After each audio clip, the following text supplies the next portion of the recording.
Samuel Little era más que familiar para la policía cuando llegaron para arrestarlo en un refugio para personas sin hogar en Kentucky en septiembre de 2012. Un criminal de carrera, Little había estado infringiendo la ley desde que era un niño. Lo que comenzó como un robo menor y allanamiento de morada, pronto se convirtió en secuestro, asalto y finalmente asesinato. Como muchos convictos que comenzaron su vida de delincuencia cuando la tecnología del ácido desoxirribonucleico aún estaba en su infancia, no podría haber predicho que tales técnicas forenses llevarían a su caída. Solo se descubrió que era un asesino en serie cuando la policía de California tomó su ácido desoxirribonucleico después de un cargo por narcóticos. Antes de su muerte, Little confesó el asesinato de 93 personas durante un lapso de 35 años. Pero, ¿quién era exactamente Little? ¿Y qué lo llevó a convertirse en uno de los asesinos más aterradores de América? En este documental, buscamos explorar estas preguntas y más, mientras examinamos el aterrador caso de Samuel Little, el asesino en serie más prolífico en la historia de los Estados Unidos.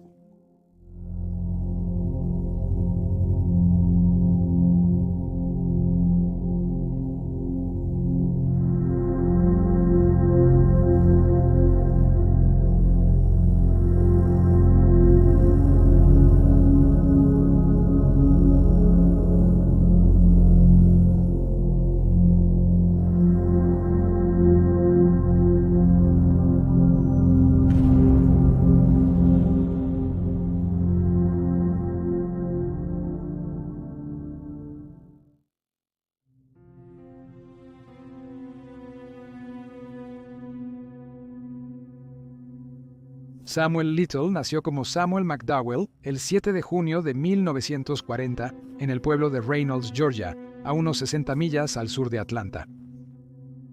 En 1940, Reynolds tenía una pequeña población de solo 871 personas, con muchos de sus ciudadanos empleados en el patio de trenes local. La madre de Little, Bessie May Little, tenía solo 16 años cuando él nació. Algunas cuentas afirman que dio a luz a su hijo mientras estaba en prisión, aunque la escritora Gillian Lauren describe en su libro Behold the Monster, Facing America's Most Prolific Serial Killer, que se basó en extensas entrevistas con Little antes de su muerte, que Bessie May dio a luz en casa con la ayuda de su propia madre. El parto fue agotador y peligroso, y Bessie May finalmente abandonó a Little cuando todavía era un bebé. Posteriormente, Little fue criado por sus abuelos paternos Henry y Fanny McDowell, en la ciudad de Lorain, Ohio. Según los informes, Bessie May y Paul McDowell, de 19 años padre de Little, nunca fueron pareja y no se casaron ni antes ni después del nacimiento de Little. En cambio, Little fue criado creyendo que era el hijo menor de sus abuelos. Cuando su padre biológico regresó de la guerra en 1945, se casó y tuvo 7 hijos. Little pensaba que eran sus sobrinas y sobrinos, no sus medios hermanos. La vida para Little no fue fácil. Aunque sus abuelos lo amaban, sus propios hijos ya eran mayores y les costó adaptarse a cuidar a un recién nacido. En su juventud, a menudo se sentía angustiado en prendas que no le quedaban bien y pasaba mucho de su tiempo con hambre.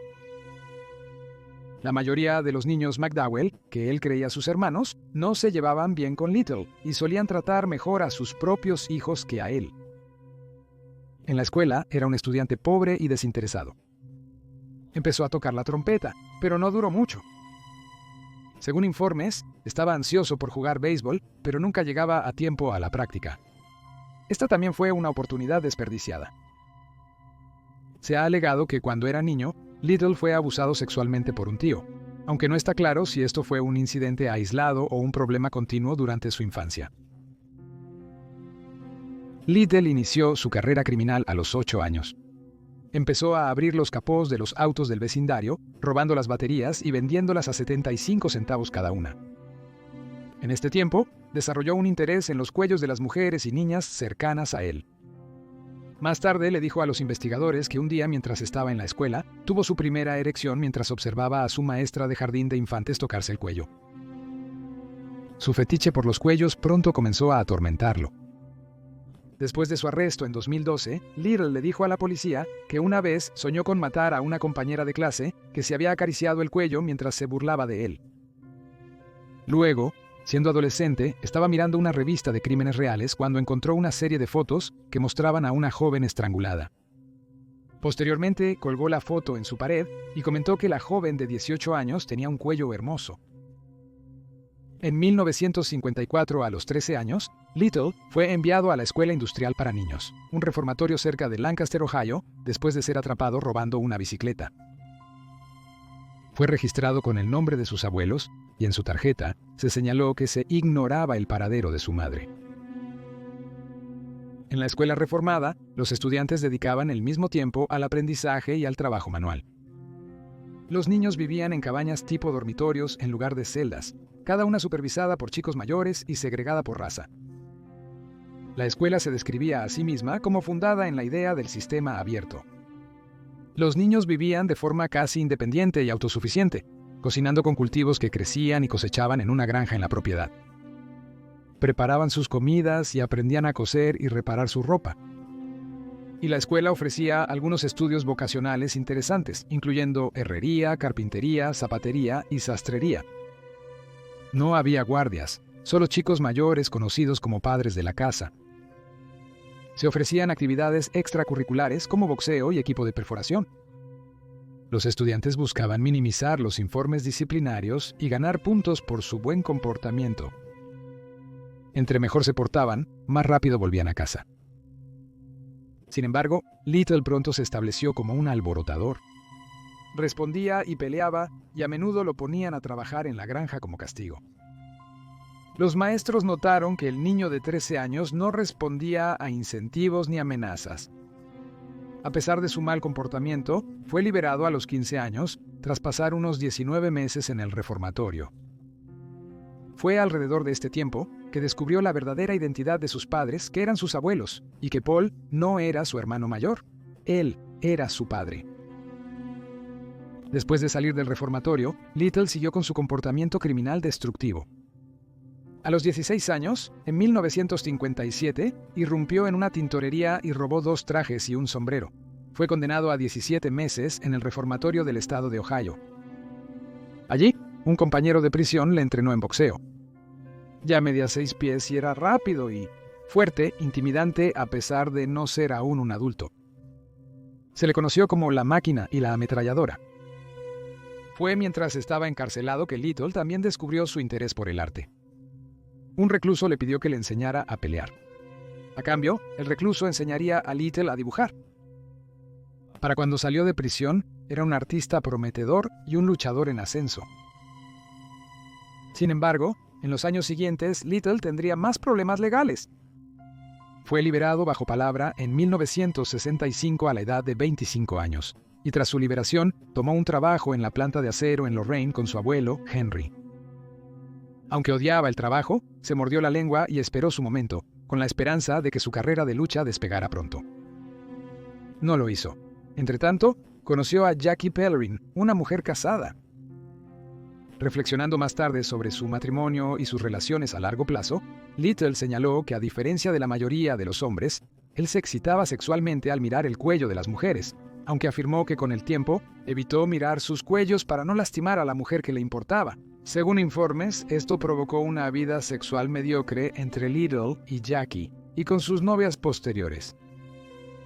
A fines de los 60, tras casi estrangular a una mujer, Little y su esposa fueron a Miami, Florida, donde ahora residía Bessie May. Una vez que descubrió que su hijo estaba en prisión, Bessie May le había escrito a Little y le había ofrecido una habitación en la pensión que administraba, pero esto también fue efímero. Pronto volvieron a Ohio, donde aún se buscaba a Little por la agresión. Finalmente se desestimaron los cargos, pero Jackie ya estaba pidiendo el divorcio. En los años siguientes, Little llevó una vida más nómada. Vagó por varios estados, trabajando en empleos humildes como trabajador de un cementerio. A medida que viajaba con más frecuencia, comenzó a tener cada vez más encuentros con la ley.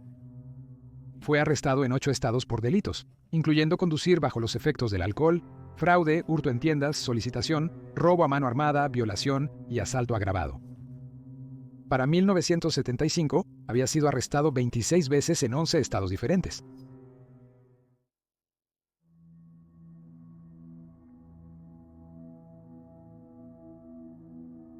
Mary Brosley tenía 33 años y era una madre casada de 2 hijos de Boston, Massachusetts, que fue vista por última vez por su familia en junio de 1970, cuando les dijo que estaba dejando Palmer para regresar a Boston.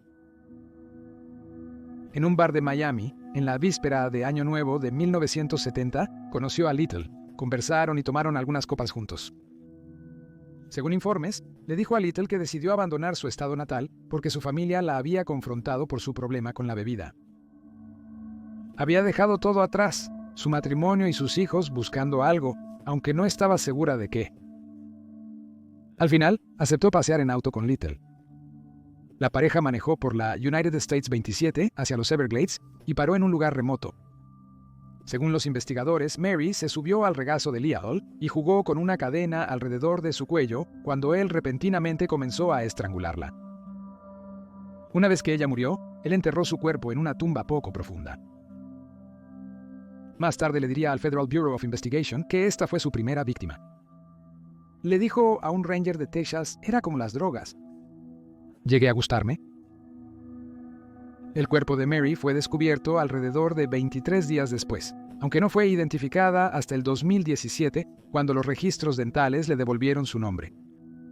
Su muerte no fue clasificada de inmediato, pero en 1982 su caso fue reabierto y se consideró un homicidio. A Little se le ha apodado el asesino de estrangulamiento y masturbación, debido al hecho de que a menudo, después de estrangular a sus víctimas hasta la muerte, se masturbaba sobre sus cuerpos. Todas las víctimas de Little eran mujeres. Muchas de sus víctimas eran vulnerables, y alrededor de 68 de los 93 asesinatos que confesó eran personas negras, aunque a veces mató a otras razas. Sus víctimas incluían trabajadoras sexuales, adictas a las drogas y personas que vivían en la pobreza. Varias no tenían familia y algunas sufrían discapacidades mentales. Al menos una de sus víctimas era una mujer transgénero. Un número de sus víctimas todavía son Jane Does hasta el día de hoy, y el cuerpo de muchas aún no ha sido recuperado. Meses después de asesinar a Mary Brosley, Little volvió a Cleveland, Ohio. El 28 de mayo de 1971, fue arrestado por robar una estación de gasolina, y mientras aún estaba encarcelado en septiembre de ese año, se le imputaron cargos adicionales de sodomía y asalto agravado. Es notable que Little estuvo acompañado por su entonces novia Lucy Madero durante el robo. Ella había presenciado todo y planeaba testificar contra su novio a cambio de una sentencia más ligera. Una mujer, Aurelia Jean Dorsey, se enteró del plan de Lucy y decidió informar a Little. Aunque Little no tenía ninguna razón para creer a Jean, ya que no conocía a esta mujer, parecía darle importancia a lo que ella decía, y pronto descubrió que lo que ella le había dicho era cierto. Lucy testificó contra Little en su juicio en marzo de 1972, pero él estaba completamente preparado gracias a Jean, quien supuestamente testificó a su favor. Fue declarado inocente. Después del juicio, Jane y Little se convirtieron en pareja. Ella era alrededor de 27 años mayor que él, y él la describió una vez como no siendo una belleza, pero su relación, por la razón que fuera, funcionó para ellos. Se informa que Jean apoyó financieramente a la pareja robando en tiendas e incluso enseñó a Little cómo vender bienes robados. Debido al estilo de vida transitorio de Little y su incapacidad para mantener un trabajo estable, la pareja se mantenía vendiendo bienes robados. En ese periodo, Fanny McDowell murió. En 1973, un año más tarde, Essie Mae también murió. Jean se quedó con Little hasta su muerte en 1988. La pareja adoptó una rutina efectiva mientras viajaban por los Estados Unidos. Descansarían en un motel barato donde Little acostaría a Jean antes de salir a la oscuridad, listo para continuar con su vida de asesinato. Se cree que entre 1971 y 1972, Little mató a otras 4 mujeres. Aunque no se han confirmado, Little sí confesó y creó retratos de algunas de las víctimas. En 1971, en Miami, mató a una mujer apodada Linda, descrita como una mujer negra de aproximadamente 22 años. Después asesinó a 18 años. Se cree que ella se encontró con Little en un bar varias veces antes de que él se ofreciera a llevarla a casa. En casa, notó que no tenía espuma de afeitar, así que Little propuso ir a comprar. Tras comprar una lata, llevó a Marianne hacia el norte por la carretera 27. Afirmó que condujo hacia los Everglades y giró en un camino de tierra que conducía a un pantano o río y que arrastró su cuerpo hasta las espesas aguas fangosas. El cuerpo de Marianne nunca ha sido hallado ni identificado. Poco después, Little atacó y mató a una mujer negra desconocida que se describe como posiblemente afiliada a la Fuerza Aérea, mientras que en 1972 mató a una mujer blanca no identificada en el condado de Prince George, Maryland. Tenía entre 20 y 25 años, probablemente de Massachusetts. Proporcionó un boceto de la víctima, pero su identidad aún se desconoce. De los 93 asesinatos a los que Little confesó, 60 han sido formalmente vinculados a él por la policía, pero solo se le acusó de 8 cuando fue arrestado en 2012. El primer asesinato de los 8 ocurrió en octubre de 1982, cuando Little estranguló a 32 años en Cincinnati, Ohio.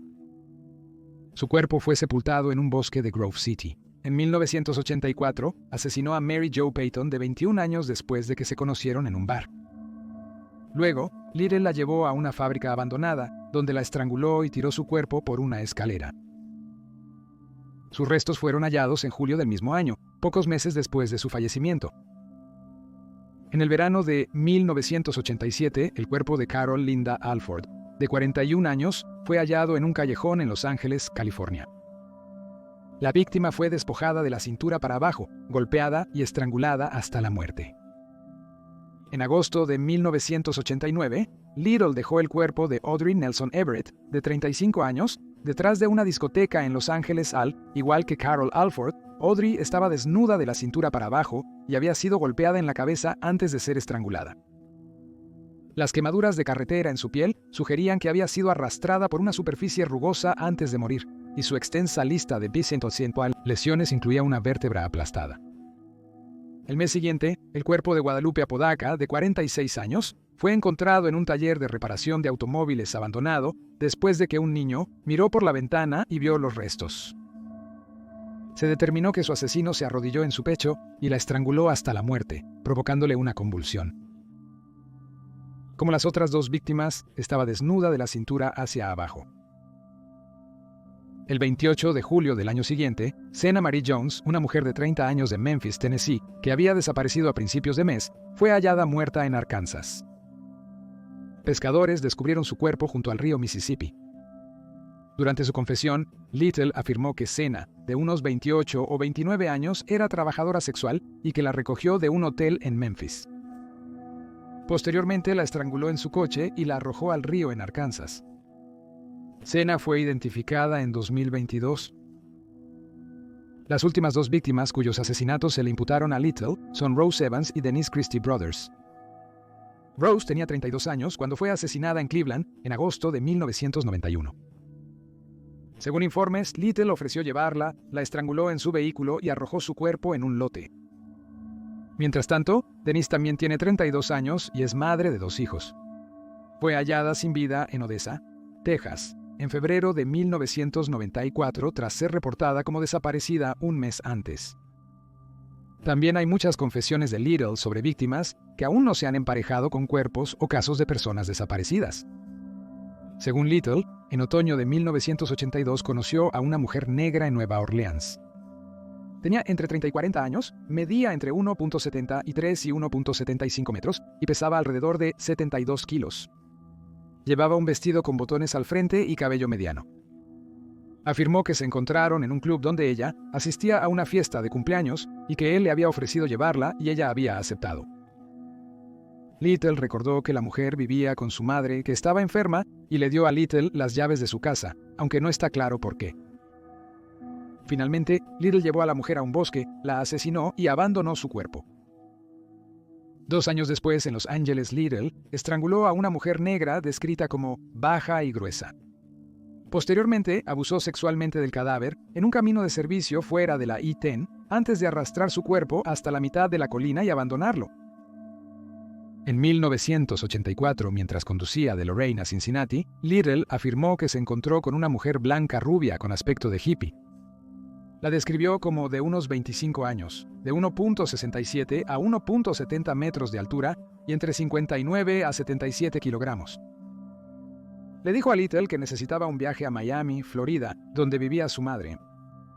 Sin embargo, en el área de Covington, Kentucky, Little decidió tomar un camino de tierra hasta la cima de una colina, donde estranguló a la mujer en el asiento trasero de su coche. Dejó su cuerpo y huyó del lugar. En 1993, estranguló a otra mujer negra de cerca de 40 años. Afirmó que medía alrededor de 5'5", pesaba entre 110 y 120 libras y que llevaba una peluca larga, aunque su cabello natural era corto.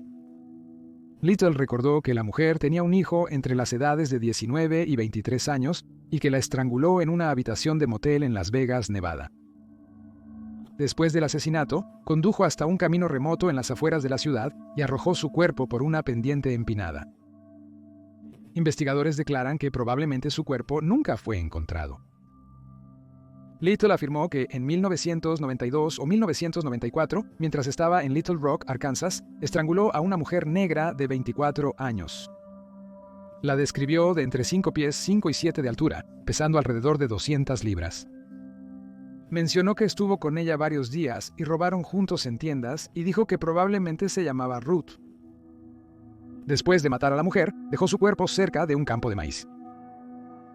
La última víctima, aún sin igualar y confirmar, es una mujer blanca asesinada en Los Ángeles en 1996. La describió como una mujer de unos 50 m de altura y 50 kilogramos de peso. Después de asesinarla en el baño de una casa vacía, la desvistió e intentó abusar sexualmente del cadáver, aunque no pudo hacerlo. Dejó su cuerpo sentado en la bañera antes de huir de la escena.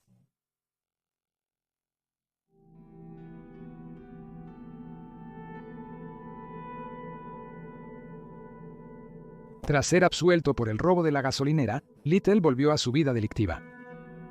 El 11 de septiembre de 1976, una mujer fue a la puerta de su casa y golpeó repetidamente pidiendo ayuda. Estaba desnuda de la cintura para abajo, con las manos atadas a la espalda con un cable eléctrico. Pronto se llamó a la policía a la escena. Promela K. Smith le contó a los oficiales que Little la recogió en St. Louis, Missouri, y relató una terrible experiencia donde él la estranguló por detrás con un cable eléctrico, la forzó a subir a su coche, la golpeó hasta dejarla inconsciente y la violó.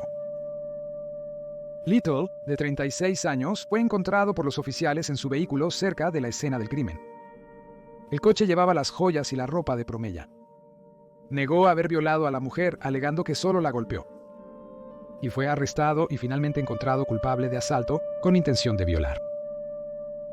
A pesar de la condena, solo le dieron 3 meses en la cárcel del condado. Investigadores modernos creen que Little probablemente recibió una sentencia más corta debido al estilo de vida de Pamela. Su expediente indicaba que era una adicta a la heroína y que no era confiable cuando debía presentarse en la corte. A principios de los años 1980, las cosas realmente se intensificaron para Little, al menos en términos de sus encuentros con la ley. En octubre de 1982, una trabajadora sexual de 22 años llamada Melinda Lepre fue encontrada estrangulada hasta la muerte poco después de haber desaparecido de Pascagoula, Mississippi. Fue vista por última vez en septiembre de ese año, subiendo a una camioneta con paneles de madera conducida por un hombre identificado por testigos como Samuel Little. Un mes después de hallarse los restos de Melinda, Little fue arrestado por su asesinato y el asalto a otras 2 trabajadoras sexuales. Sin embargo, frustrantemente, un gran jurado se negó a acusarlo. Los investigadores creen hoy que 2 cosas estancaron el caso. La primera fue que hubo dificultad para determinar un tiempo preciso de muerte, mientras que la segunda fue que los jurados consideraron que los testigos, muchos de los cuales eran trabajadores sexuales, eran poco confiables. Sin embargo, después de su liberación, Little fue acusado nuevamente. Fue extraditado a Florida después de que se encontró el cuerpo de una mujer discapacitada mental de 26 años llamada Patricia Ann Mount, desnuda y golpeada en un campo. Testigos vieron a Patricia bebiendo con un hombre identificado como Little y subiendo a su coche por última vez. La misma camioneta que los testigos identificaron en el caso de Melinda Lepre. The Gainesville Sun informó que un analista de fibras en el juicio testificó que los pelos encontrados en la ropa de Patricia tenían las mismas características que los pelos de la cabeza que se tomaron de Little, pero el analista admitió bajo interrogatorio que era posible que los pelos se transfirieran si dos personas se chocaban. Para gran decepción de los fiscales y la policía, un jurado absolvió a Little del asesinato de Patricia en enero de 1984. Deliberaron durante solo 30 minutos. La libertad de Little fue efímera. En octubre de 1984, estaba nuevamente bajo custodia policial. En San Diego, Little fue acusado de intentar asesinar a 2 trabajadoras sexuales que secuestró de la calle con un mes de diferencia. Ambas mujeres fueron llevadas a un lote abandonado, agredidas y estranguladas. Lori Barros, de 22 años, fue arrojada sobre un montón de basura y abandonada, pero sobrevivió. La segunda mujer fue hallada inconsciente en el auto de Little, lo que llevó a su arresto. Aunque los casos se juzgaron juntos, el jurado nunca llegó a un veredicto. Little se declaró culpable de un cargo menor de asalto, con gran lesión corporal y encarcelamiento falso. Fue condenado a 4 años de prisión, pero solo cumplió 2 años y medio y fue liberado bajo libertad condicional en febrero de 1987. Posteriormente, se mudó a Los Ángeles, donde más tarde confesaría haber asesinado al menos a 10 mujeres, algunas de las cuales finalmente sería condenado, incluyendo a Carol Alford, Audrey Nelson y Guadalupe Apodaca. En 1991, Little fue arrestado y acusado de robo agravado después de robar un paquete de cigarrillos en Lorain, Ohio, y golpear a alguien mientras intentaba huir de la escena. Fue condenado a 2 años de prisión.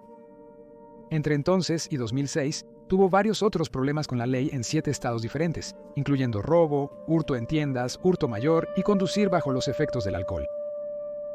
Su último asesinato ocurrió en 2005, cuando estranguló hasta la muerte a una mujer llamada Nancy Carol Stevens en Tupelo, Mississippi.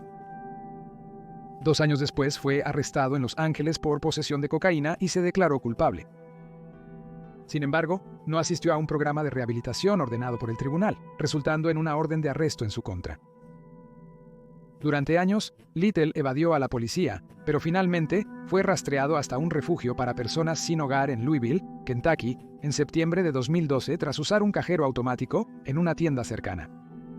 Luego, fue extraditado a California para enfrentar el cargo de drogas del que había escapado.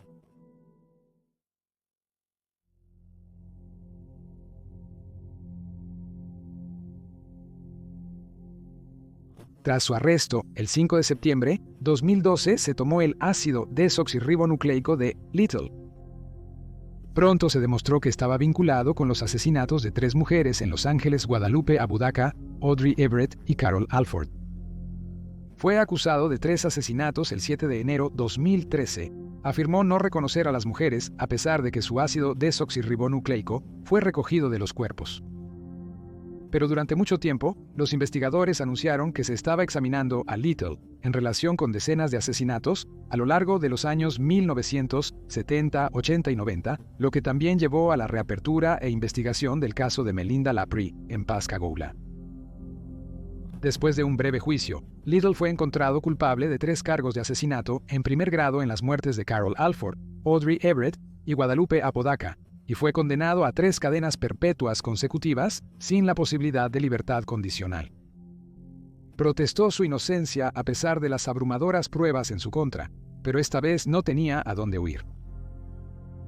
En 2018, Little se declaró culpable del asesinato de Dennis Christie Brothers. El año siguiente, se declaró culpable de los asesinatos de 4 mujeres más: Annie Stewart, Mary Jo Payton, Rose Evans y Senna Jones, quienes aún no habían sido identificadas en ese momento. Se le dieron 4 condenas de cadena perpetua consecutivas más.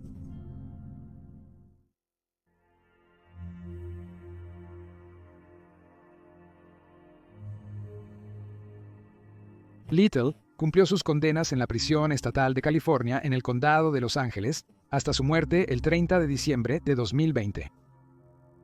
Aunque no se reveló la causa de muerte, se indicó que la salud del asesino en serie se había deteriorado significativamente durante sus últimos años en prisión. Padecía de diabetes y problemas cardíacos, entre otros problemas, y estaba confinado a una silla de ruedas. Tenía 80 años.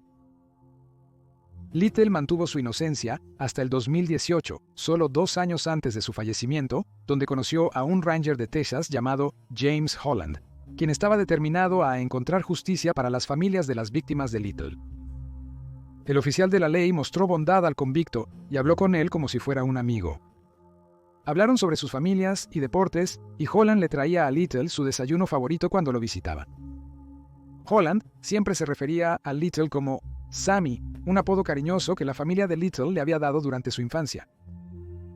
El asesino llegó a confiar en el guardabosques, y posteriormente admitió que había dejado de contar sus asesinatos en 84, pero señaló que definitivamente hubo más después de ese punto.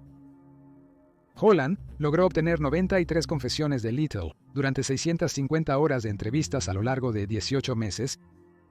Little también comenzó a hacer retratos de sus víctimas para ayudar a los investigadores a identificarlas.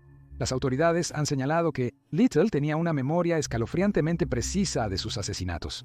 Siempre fue preciso al describir a sus víctimas y podía recordar todo tipo de detalles, incluyendo menciones de familiares o la ropa que llevaban o las marcas en sus cuerpos y más, con un sargento de policía recordando: es aterrador la claridad que tiene sobre ciertas cosas después de todo este tiempo. Recuerda nombres y caras. Pero las autoridades afirman que Little nunca mostró remordimiento al hablar de sus crímenes. Abordaba los asesinatos de manera pragmática, a veces incluso riéndose de ellos. Se conocía que en ocasiones hablaba rápidamente y con emoción, al punto que las autoridades tenían dificultades para entender lo que decía. Una vez le dijo a Holland que una víctima estaba luchando por su vida y yo estoy luchando por mi placer. Un detective de casos sin resolver con el Departamento de Policía de Los Ángeles, Tim Marcia, declaró: «Lo creas o no, solo ves el mal unas pocas veces en tu carrera». Mirándolo a los ojos, diría que eso era pura maldad. Los detectives han descrito al asesino en serie como un psicópata carismático, afirmando que se sabía que golpeaba a sus víctimas antes de estrangularlas hasta la muerte. Golpeó con tal fuerza que al golpear a una de sus víctimas en el abdomen, le fracturó la columna. La fiscalía, en su juicio inicial, argumentó que Little estaba completamente motivado sexualmente, y muchos investigadores notaron que no le gustaba que lo llamaran violador, alegando que los problemas de erección le hacían imposible violar a alguien. Aún así, las autoridades creían que intentó, y en algunos casos logró violar a algunas de sus víctimas. Sin embargo, la fiscal del condado de Los Ángeles, Bethany Silverman, señaló que él obtiene gratificación sexual durante el estrangulamiento. La detective del Departamento de Policía de Los Ángeles, Mitzi Roberts, le dijo al Star Advertiser en 2013 que parte de la razón por la que Little se había salido con la suya durante tanto tiempo se debía a su estilo de vida transitorio, lo que significaba que no era particularmente memorable. Roberts afirmó que no cree que haya sido memorable para muchos. Aún así, vale la pena mencionar que la lista de delitos de Little tiene más de 100 páginas de longitud, detallando crímenes en 24 estados en el lapso de 56 años. Pero a pesar de haber sido arrestado casi 100 veces, finalmente pasó menos de 10 años en prisión a lo largo de su vida, y cada vez que era liberado, volvía a cometer asesinatos. La fiscal Beth Silverman señaló que varias agencias en todo el país fallaron en este caso, lo cual parecía ser una forma suave de decirlo. Las 93 confesiones de asesinatos de Little eclipsaron a las de asesinos en serie, igualmente infames como Gary Ridgway, Ted Bundy y John Wayne Gacy. Al hablar de sus asesinatos, Little declaró: «No creo que haya otra persona que hiciera lo que a mí me gusta hacer. Creo que soy el único en el mundo, y eso no es un honor, es una maldición». También es innegable que una gran parte de por qué Little pudo seguir matando fue debido a la mujer a la que atacó. Mujeres negras pobres y vulnerables, sin nadie que las extrañara, con carreras y estilos de vida de alto riesgo, considerados indignos de simpatía por la policía, los jurados y el sistema judicial. El criminólogo Scott Bond señaló: «Si estas mujeres hubieran sido socialites femeninas blancas y ricas, esta habría sido la historia más grande en los Estados Unidos. Pero ellas no eran sus presas». Little pareció haber reconocido esto cuando le preguntaron cómo había logrado evadir sus crímenes por tanto tiempo. Refiriéndose a los barrios por los que conducía mientras buscaba víctimas, donde la pobreza, el asesinato y el abuso de sustancias eran desenfrenados, respondió: «Puedo entrar en mi mundo y hacer lo que quiero hacer».